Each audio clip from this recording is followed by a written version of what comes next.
Alors, le forfait jour, alors là, on a vraiment un très gros changement de la législation sur le forfait jour. Alors, naturellement, ceux qui ne concluent pas d'accord de forfait jour, ça vous intéressera moyennement, mais ceux qui en ont fait, c'est quand même très intéressant. Je pense que vous savez que la situation la plupart du temps, ce sont des cadres qui sont au forfait jour, même si la loi fait quelques ouvertures pour des salariés non cadres.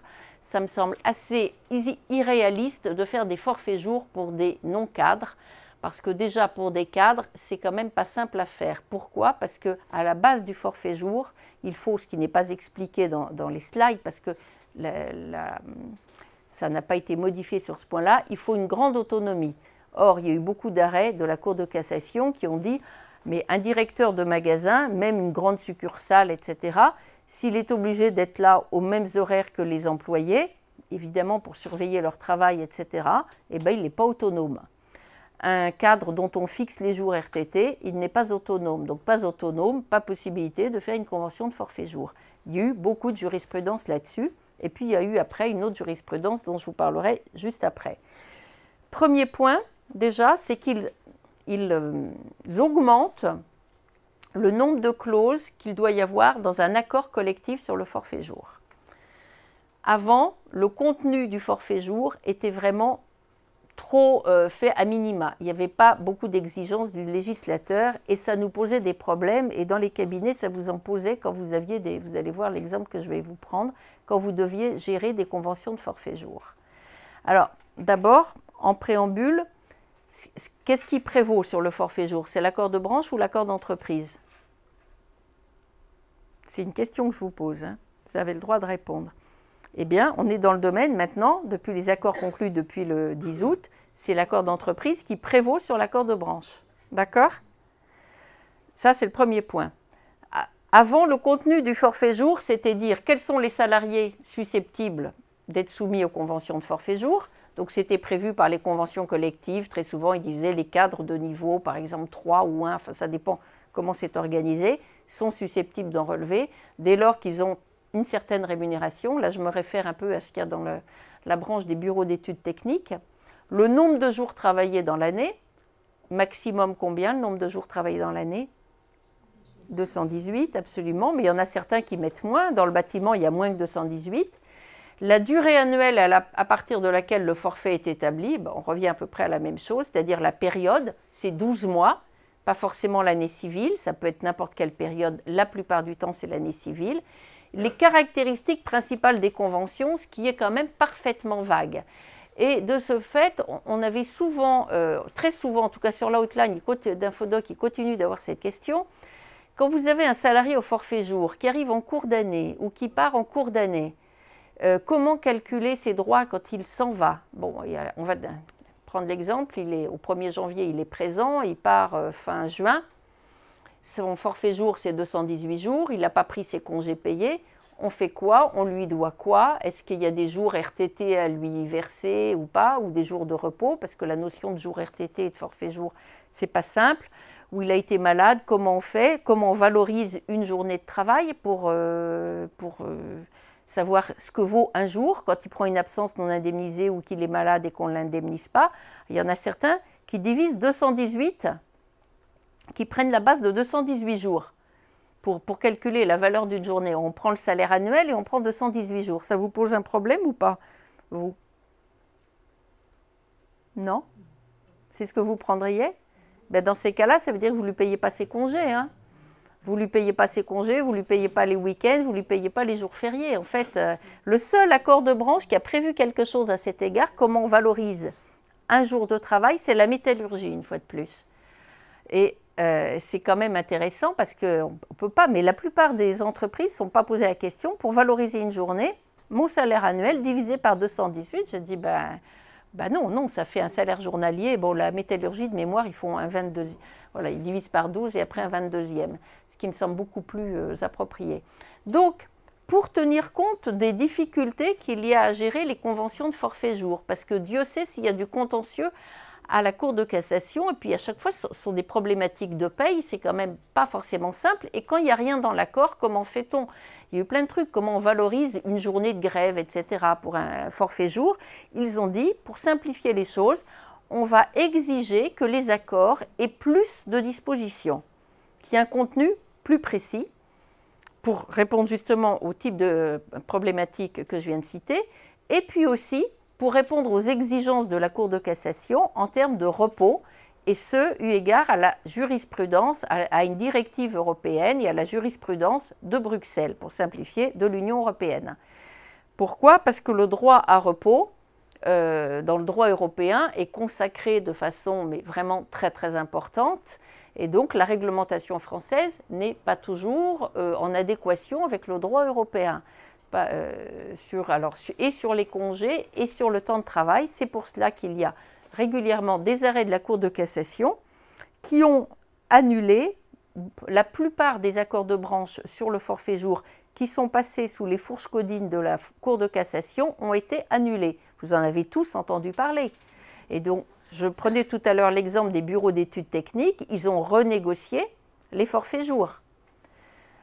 Dans à peu près toutes les branches, sauf une fois de plus la métallurgie, parce que, mais je ne sais pas combien il y a de juristes qui travaillent à l'UEMM, là, c'est une armada de juristes, c'est impressionnant. Donc c'est vrai qu'ils ils sont très très pointus, mais sinon la plupart des accords de branche qui ont été conclus, qui ont été portés devant la Cour de cassation, il y a eu une annulation de l'accord par la Cour de cassation sur un motif, c'est que l'accord de branche n'offre pas suffisamment de garanties pour assurer le droit à repos du salarié. Et ce, eu égard aux textes européens. C'est pour ça que quand je vous dis que le droit français se fabrique à Bruxelles, c'est vraiment flagrant. Donc dans le contenu nouveau, donc vous avez évidemment tout l'ancien, plus fixer la période de référence du forfait, remarquez c'était déjà plus ou moins, mais là c'est plutôt que de dire la durée annuelle, etc., période de référence, incidence des absences et des années incomplètes sur la rémunération, c'est une bonne idée parce que ça nous facilitera le boulot quand même. Modalités d'évaluation et de suivi de la charge de travail. Ensuite, modalités selon lesquelles l'employeur et le salarié communiquent périodiquement sur la charge de travail. Articulation vie professionnelle, vie personnelle, rémunération, organisation du temps de travail. Donc ça veut dire qu'il faut ici mettre en place un entretien, c'est obligatoire. La jurisprudence l'avait imposé, la plupart des accords de branche n'en parlent même pas. Mais très souvent, il n'y a rien dans l'accord de branche, mais en pratique, on le fait dans l'entreprise. On fait un fameux entretien, l'entretien forfait jour. Et il est devenu obligatoire de par la jurisprudence. Et ici, les modalités d'évaluation et de suivi de la charge de travail, c'est quoi? C'est des feuilles de temps en fait, ce ne sont jamais que des feuilles de temps. Donc on impose dans l'entreprise de mettre en place un suivi. Et on impose aussi de mettre en place des entretiens réguliers pour faire le point sur la charge de travail du salarié. Ça, on l'a mis dans la loi parce que la jurisprudence l'imposait. Et enfin, on organise le fameux droit à la déconnexion. Je pense que vous avez tous entendu parler du droit à la déconnexion, on en reparlera tout à l'heure, c'est dans la partie droit du travail numérique, l'adaptation du droit du travail à l'ère numérique, le droit à la déconnexion, ça veut dire qu'on doit mettre en œuvre ce fameux droit qui dit « vous avez le droit de ne pas répondre à vos mails le soir, le week-end, pendant vos congés, vous avez le droit de ne pas travailler ». Bon, à mon avis, c'est d'une grande hypocrisie cette chose-là quand même, parce que vous avez le droit, ben ok, mais vous aviez déjà le droit, hein, excusez-moi, on ne peut pas vous sanctionner parce que vous ne répondez pas à un mail le dimanche après-midi par exemple. Bon, c'est joli, disons que ça fait joli dans les textes de l'organiser, après il faudra voir ce qu'il en est. Comme je vous le disais, la plupart des accords de branche ont été annulés. Prenons une entreprise, commerce de gros, là aussi, l'accord a été annulé. Je ne vais pas toujours parler des bureaux d'études techniques. Je ne suis pas sûre qu'ils aient... Vous avez des clients dans le commerce de gros? Oui. Est-ce qu'ils ont renégocié là-dessus? Je ne suis pas convaincue. Alors, on va prendre une branche, X, qui n'a pas renégocié sur les forfaits jours. L'accord a été annulé. L'accord de branche est annulé sur le forfait jour. D'accord? Dans l'entreprise, j'ai mis en place des forfaits jours. Qu'est-ce que je fais? À votre avis, qui est-ce qui gère des forfaits jours ici? Plus personne. Mais moi, j'aime bien vous interroger parce que déjà, c'est un peu plus dynamique si je ne suis pas la seule à parler. Mais si vous ne voulez pas parler, je ne peux pas vous obliger. Hein. Non? Du coup, vous n'en avez plus. Mais attendez, ils ont disparu comment? Ah? Comme ça, ils ont disparu parce que l'accord a été annulé. Non, alors. Non, vous n'en avez plus. Voilà, vous n'avez plus le client en question. Bon, alors, moi, je vais vous faire le truc de la juriste. Donc, l'accord de branche est annulé. Donc, les conventions qui sont conclues sur la base de cet accord sont censées ne plus exister, puisqu'elles n'ont plus de support. Attendez, une seconde. Dans la loi, pour conclure une convention de forfait jour, il faut un support qui est un accord de branche. Si l'accord de branche tombe quand quelque chose est annulé, ça veut dire qu'il est censé, il est réputé n'avoir jamais existé. Donc il a disparu dans la nature, comme vos forfaits. D'accord? Mais les salariés avec qui on a conclu une convention sur la base de l'accord qui a été annulé, ils sont quand même là, toujours avec leur convention de forfait jour. Personne n'a une idée là-dessus? Non? Eh bien, ça veut dire que tant qu'il ne se passe rien, bien évidemment, tout va bien. Et la plupart du cas, c'est le cas, la plupart des salariés, ils sont restés en poste et rien n'a changé. Si le jour où ils partent, où ils veulent faire un contentieux, etc., en général, c'est quand ils partent, hein, même si on a la possibilité de faire des contentieux en cours de contrat, c'est quand même un peu sportif à mon avis, mais le jour où ils partent, ils vont aller en toute logique au prud'homme en disant « Non, mais moi, depuis 2 ans, par exemple, l'accord de branche qui fixait le forfait jour n'existe plus. Moi, regardez, j'ai établi des relevés d'heures. J'ai travaillé 40 heures, 38 heures, 50 heures, etc. par semaine. Donc, je demande un rappel d'heures supplémentaires. Et à votre avis, qu'est-ce qui se passe? Il obtient gain de cause devant les tribunaux ou pas? Eh bien, ouais, évidemment. Parce que le salarié a établi lui-même sa preuve. Je pense que vous savez tous qu'en matière d'heures supplémentaires, c'est au salarié d'établir des éléments de nature à justifier les heures supplémentaires et après, il incombe à l'employeur de prouver qu'il ne les a pas faites. Alors là, si lui n'a pas un relevé, voilà, donc un salarié qui va avec un bout de papier qui a noté ses heures comme ça au fil du temps, ben, il gagne, comme je dis toujours, c'est mieux que la loterie, ce genre de choses. C'est mieux que le loto parce que ça marche à peu près à tous les coups. Donc, ouais, pardon. Non, non. Ouais. Ouais. Demande les heures sup? Non, parce que l'état du droit, c'est celui-ci. C'est à l'employeur de prouver que le salarié n'en a pas fait. Oui, mais si un salarié le fait tout seul... Chaque année, pour tous les salariés, chaque année au 31 décembre, il faut leur faire signer un papier en disant... Non, pas chaque année, tous les mois. Les règles de décompte de la durée du travail dans le Code du travail, elles n'ont pas été changées par la loi travail d'ailleurs, c'est de dire que soit on a un horaire collectif, cet horaire est appliqué. Donc on dit, tout le monde arrive à 9 h, tout le monde part déjeuner à 13 h, tout le monde revient à 14 h et repart à 17 h. Ça c'est l'horaire collectif, on n'a pas besoin de tenir des décomptes. Si ce n'est que si quelqu'un travaille de 17 à 18, ça veut dire qu'il aura fait 1 heure supplémentaire, si ce n'est pas compensé le lendemain, etc. D'accord? Et dans ces cas-là, on doit tenir un décompte de toutes les heures sup. Donc quand il y a un décompte, dans ces cas-là, c'est fait par le... Normalement, c'est la responsabilité de l'employeur, qui généralement la délègue au salarié, mais il doit vérifier cela, donc avoir un décompte établi par le salarié et ensuite signé et vérifié, enfin vérifié puis signé par l'employeur. Si on n'est pas à un horaire collectif, ce qui est le cas de la plupart des boîtes maintenant, il n'y a quasiment plus personne qui pratique des horaires collectifs. Par exemple, dans les magasins, dans les restaurants, est-ce qu'il peut y avoir des horaires collectifs? Bien sûr que non. Eh bien, dans ces cas-là, il est de la responsabilité de l'employeur de mettre en place des décomptes. C'est la responsabilité de l'employeur. Il peut la déléguer au salarié parce qu'il ne peut pas faire autrement. Et donc, moi, je suis salarié, je vais dire, j'arrive à 9 h, je vais déjeuner à midi, je reviens à 13 h et je pars à 17 h. Et ça, je le fais semaine par semaine. L'employeur doit le vérifier, le signe et le garde.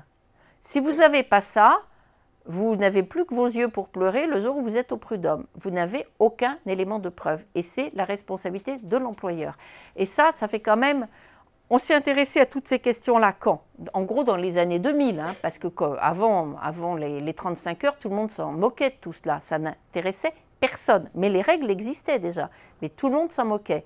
Quand on est passé de 39 à 35, ça a commencé à être un peu plus, un peu plus chaud, on va dire.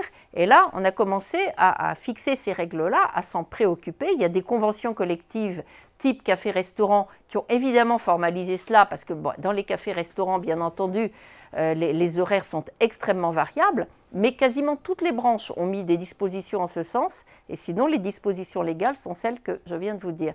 Donc la logique, c'est d'avoir un décompte établi par chaque salarié, mais quasiment personne ne le fait, hein. Mais vous avez des épées de Damoclès au-dessus de la tête des employeurs. Oui. J'ai déjà vu des contrats de travail avec une clause qui disait que les heures supplémentaires devaient être autorisées par écrit par l'employeur. Est-ce que c'est valable? Oui, alors je suis la première à avoir conseillé ce genre de clause à la grande époque des 35 heures où je parlais beaucoup, je faisais beaucoup de conférences là-dessus. Je disais, c'est déjà ça, c'est déjà mieux, en effet. Ouais. Mais si on les laisse faire, il vaut mieux mettre ça que rien faire.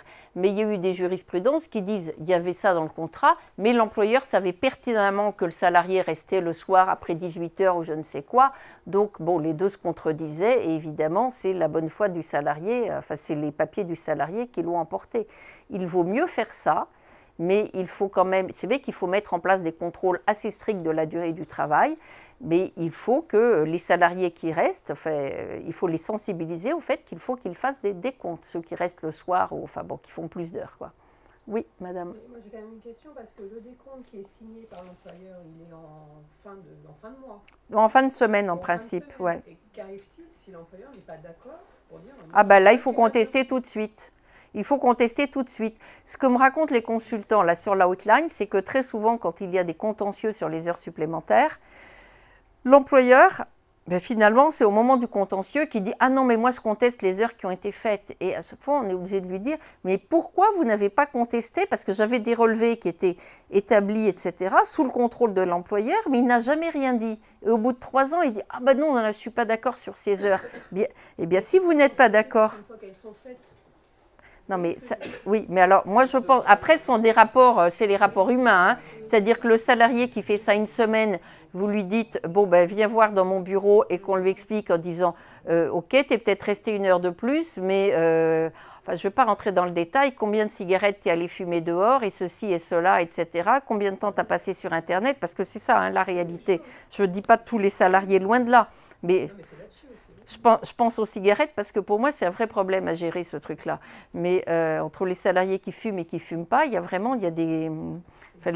il y a des distorsions et il y a des tensions surtout. Parce qu'il y en a qui disent « Ah, mais c'est pas normal, moi je travaille plus parce que je ne veux pas fumer 10 cigarettes par jour. » Et 10 cigarettes, c'est 10 fois 10 minutes, un minimum. Donc voilà. Mais après, ça se règle.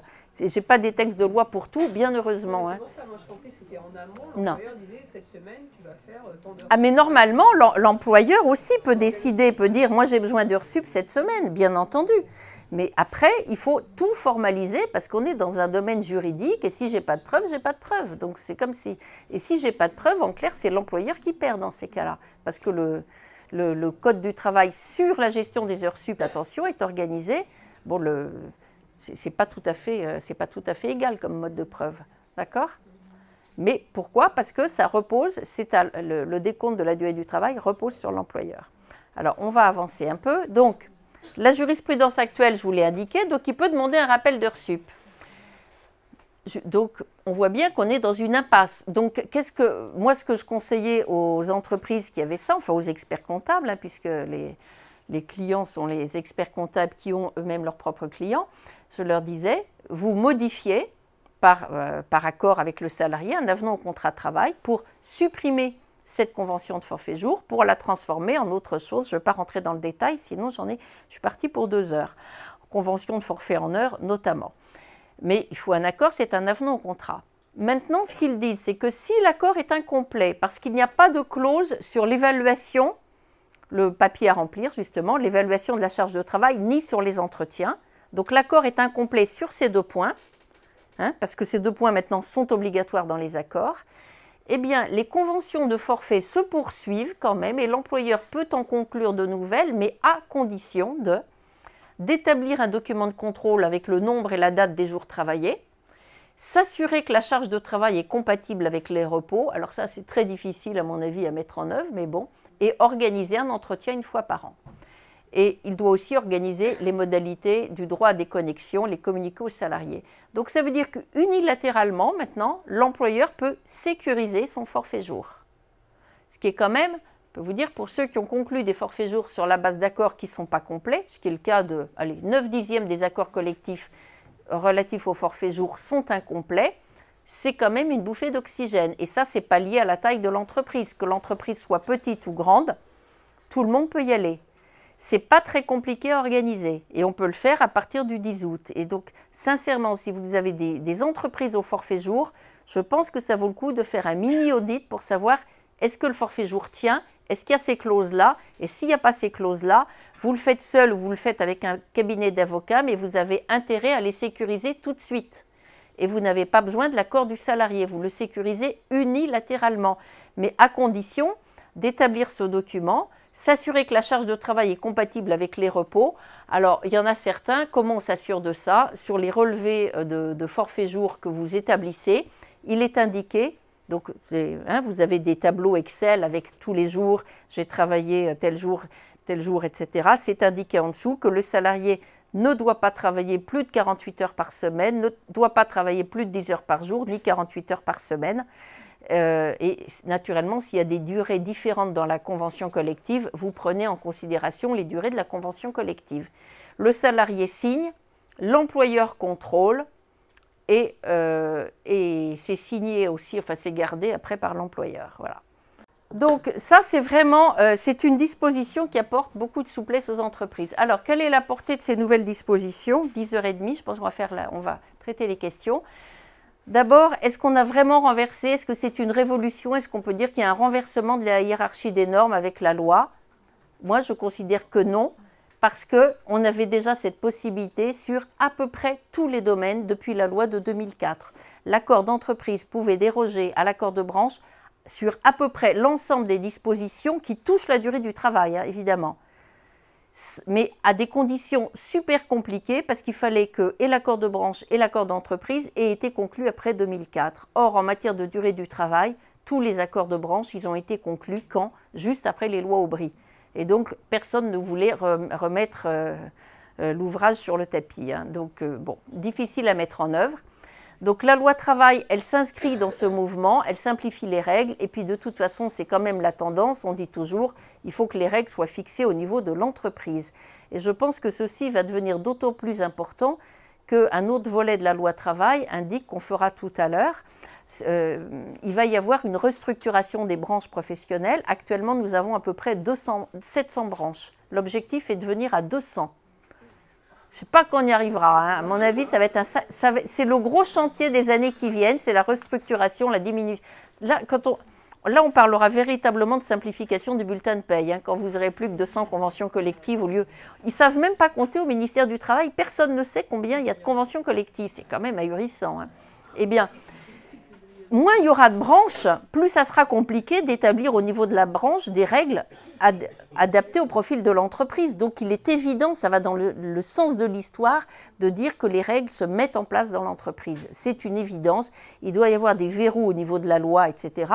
Et pour moi, c'est le sens de cette loi travail. Donc je considère que là-dessus, elle a réussi son pari. Mais quid des TPE qui ne négocient pas? Ça, c'est la vraie question. C'est que dans la petite entreprise, on ne peut pas négocier. Donc, ces entreprises, comment vont-elles faire? Vous verrez quand même qu'il y a des possibilités. Autre assouplissement pour les entreprises, c'est que la loi travail permet une sécurisation unilatérale des forfaits jours. Voilà. Alors, si je vais faire les congés payés, on fera la pause juste après. Sur les congés, il y a quand même 2-3 choses qui changent.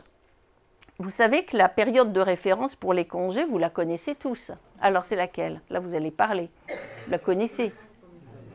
C'est quand même super bizarre de gérer des périodes comme ça.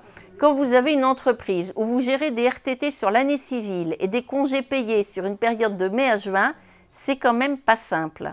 Donc, il est indiqué maintenant que la période de référence, elle est fixée, bon, c'est 12 mois, ça d'accord, elle est fixée maintenant par accord d'entreprise, à défaut accord de branche, et à défaut par décret. A priori, mais je suis pas enfin, ce que j'ai entendu dire au ministère, ce qu'ils disent, c'est que par décret, ils vont dire que la période de référence devrait être l'année civile. Alors, certes, on pourra toujours y déroger, peut-être qu'ils donneront le choix entre les deux, mais on s'achemine vers une période de référence qui est l'année civile. Pour l'avoir organisé dans des entreprises, le passage de la période de référence qu'on connaît à l'année civile, pendant 2 ans, c'est pas simple. Mais après, mais quelle simplicité! Après, est-ce qu'il y en a certains qui pratiquent ça déjà, non? C'est vraiment, pour un salarié, c'est quand même plus simple à gérer quand vous savez que tout est sur l'année civile. Donc je pense que ça serait une bonne chose. Bon, ensuite, règle de prise des congés payés, ils indiquent qu'on peut les prendre dès l'embauche, non plus à compter de l'ouverture des droits. Bon, ça, moi, je veux bien. Je commence à travailler le 2 janvier et le 5 janvier, je vais demander des congés payés. D'abord, je n'ai pas acquis, donc de toute façon, ça ne veut pas dire grand-chose. Mais bon, c'est un petit peu plus souple. Droit à l'indemnité de congés payés, précédemment dans le Code du travail, elle n'était pas due en cas de faute lourde, mais la jurisprudence, vous savez qu'elle a dit si elle est due même en cas de faute lourde, et vous savez pourquoi la jurisprudence a dit ça? Parce que la jurisprudence européenne et une directive européenne disent qu'on ne peut pas priver le salarié de ses droits à congé. Donc, ça a été la Cour de cassation s'est ralliée à cela. Ils augmentent le nombre de jours minimum pour événement familial. Vous savez qu'il y a un barème minimum dans la loi qui peut être augmenté par convention collective. Alors, un nouveau congé, je prends celui du bas, 2 jours en cas de survenance d'un handicap chez l'enfant, c'est un nouveau congé qui est octroyé. Alors, 3 jours, je remonte du coup, 3 jours pour le décès du père, mère, beau-père, belle-mère, frère, sœur, conjoint, concubin. Avant, c'était concubin, on ne l'avait pas, hein, par exemple. Hein. D'habitude, on a des jours que pour les conjoints et les pacsés. Là, on nous a rajouté le concubin. C'est assez particulier parce qu'il n'y a pas de lien de droit. Les pacsés ont à peu près toujours les mêmes droits. Je dis bien à peu près toujours les mêmes droits que les conjoints parce qu'il y a un lien de droit. Le concubin, il n'y a pas de lien de droit. Donc avant, c'était 1 ou 2 jours selon le cas et 5 jours pour le décès d'un enfant. Avant, c'était 2. Ça, c'est le barème légal. Attention, ne comparez pas avec des conventions collectives que vous connaissez qui ont des barèmes différents mais qui ne peuvent pas être inférieurs parce que ça, ce sont des dispositions d'ordre public. On ne peut pas déroger en moins favorable. D'accord? Voilà. Alors, avant d'aborder la négociation collective, est-ce que vous avez des questions sur la durée du travail? Moi, j'ai une question, 2 questions. La première, au niveau de la primauté des lois, la loi travail, par rapport aux lois européennes, ça se passe comment? En règle générale, c'est la loi, oui. Oui, normalement, les directives européennes les directives européennes, c'est ce qu'on appelle des traités, mais au niveau de l'Europe, sont des directives. Hein, ils prennent des directives, la loi travail doit les respecter. Elle les respecte. Il n'y a pas a priori d'incompatibilité sur ce point-là, en tout cas. On a certains sujets sur lesquels, en France, on n'est pas encore en règle par rapport aux règles européennes, notamment sur les congés, l'articulation maladie et congés. Il y a 1 ou 2 sujets comme ça où on n'est pas très bien, mais là-dessus, il n'y a guère de règles impératives. Par exemple, les congés payés, au niveau européen, c'est 4 semaines. Il faut un minimum de 4 semaines. Ça s'impose à tous les pays de l'Europe. Il n'y a pas longtemps, je disais même en Angleterre. Maintenant, je ne le dis plus parce que Brexit oblige, mais si ce n'est qu'il reste plus ou moins bon, hein, pour l'instant. Donc, 4 semaines, c'est le niveau minimum. Il y a 5 semaines en France, il n'y a pas de problème. D'accord? Mais on est parfaitement compatible. À mon avis, hein, je ne vois pas sur quoi on ne le serait pas. Voilà. Madame. Par contre, en termes de durant le congé maladie, on reste sur, en France, la non-acquisition de congés. Ouais. Ou pas? Oui, ouais. Malgré tout. D'accord. On attend qu'il y ait une condamnation. Ben, oui, mais ils ne peuvent pas le faire parce qu'il y a eu un arrêt il n'y a pas longtemps sur la maladie et les congés. Il y a 2 choses. Si vous êtes malade avant de partir en congé, hein, là, vous connaissez la règle dans les cabinets, vous qui gérez toutes ces difficultés de la paye, vous êtes malade avant de partir en congé. Donc, c'est la maladie qui prime, puisque vous étiez malade avant. Donc, vous n'êtes pas, on va dire, pour simplifier, on va fermer tout le mois d'août. Vous êtes malade à partir du 15 juillet, vous reprenez le boulot au mois de septembre. eh bien, vous n'avez pas utilisé vos droits à congé. Donc, vous les gardez et vous pouvez les utiliser après. Ça, c'est la règle. Donc, là, en France, on est en accord avec le droit européen. En revanche, là où on ne l'est pas, c'est que vous partez en congé le 1er août, vous tombez malade le 5 août. Eh bien là, comme vous étiez en congé d'abord, c'est le congé qui prime.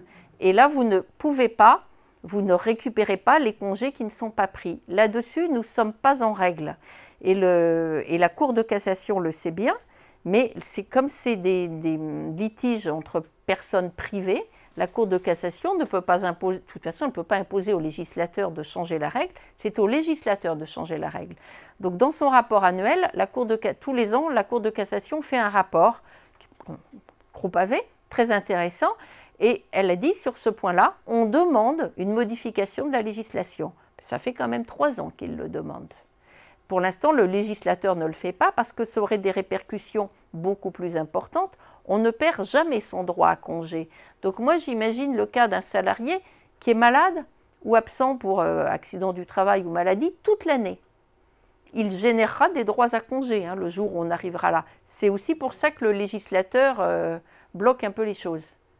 Donc on n'est pas en règle avec l'Europe là-dessus, mais pour l'instant, c'est comme ça. Voilà. Et on ne peut pas, un citoyen ne peut pas opposer ça devant une juridiction. Oui, madame. Vous parliez tout à l'heure de l'aménagement du temps de travail, du pouvoir de l'entreprise de le décider unilatéralement pour les entreprises de moins de 50. Oui.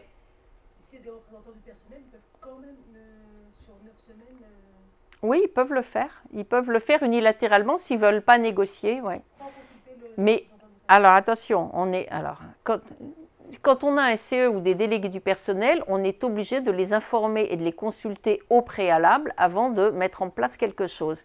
Mais informer et consulter ne veut pas dire qu'on va négocier quelque chose. Donc je vous informe et je vous consulte. Pourquoi je vais faire ça en fait?